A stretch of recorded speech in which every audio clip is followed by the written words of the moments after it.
Article 90, 99 defines that government should frame rules of the business, and according to that, the government has the government framed the rules of business, which are called Rules of Business 1973, and these are amended from time to time.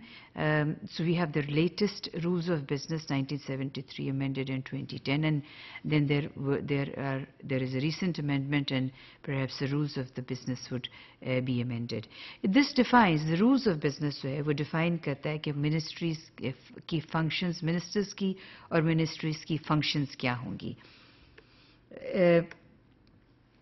It also provides कि central जो secretariat है या federal secretariat जो है वो उसको function करने के लिए उसमें कौन-कौन सी structures या कौन-कौन सी organizations होंगी, और उस structure और उस organization में जो हैं वो ministries हैं, divisions हैं, attached departments हैं, और इसके अलावा autonomous और semi autonomous bodies हैं जो government create करती है under especially the autonomous bodies under special enactment.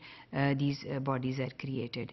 So ये federal secretariat जो है it comprises of all these organizations. Now ministry जो है एक वो क्या होती है? Ministry एक it could be just one division or it could be a group of division, and it conducts a specified business of a government.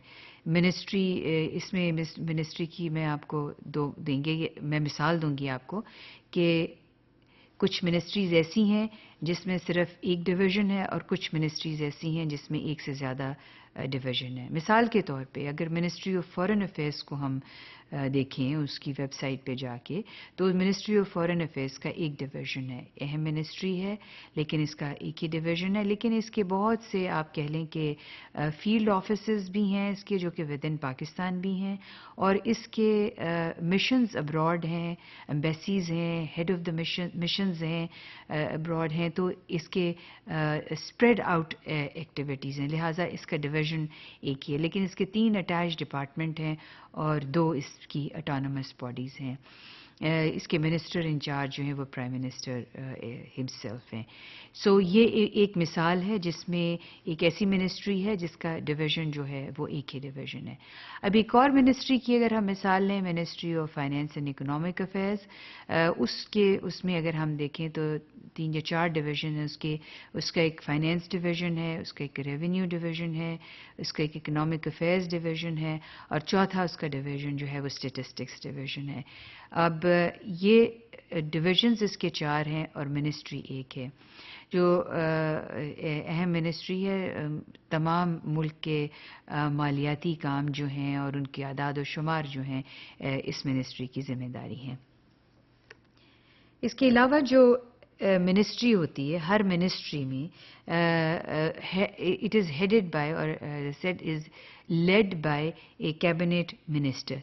इसको cabinet minister भी कहते हैं और फेडरल मिनिस्टर भी कहते हैं, और इसको कैबिनेट मिनिस्टर इसलिए कहते हैं कि वो मिनिस्टर्स जो ज़ाहिरी बात है मिनिस्टर्स वही होते हैं जो मिनिस्ट्रीज़ के इंचार्ज होते हैं और वो उसको हेड कर रहे होते हैं, वो कैबिनेट का हिस्सा होते हैं. सो इनको कैबिनेट मिनिस्टर भी कहा जाता है और फेडरल मिनिस्टर भी कहा जाता है.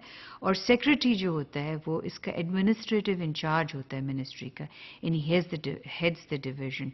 सो अगर ये देखा जाए तो जो फंक्शनिंग और फंक्शंस जहाँ पे परफॉर्म होती हैं वो रियली डिवीज़न होता है.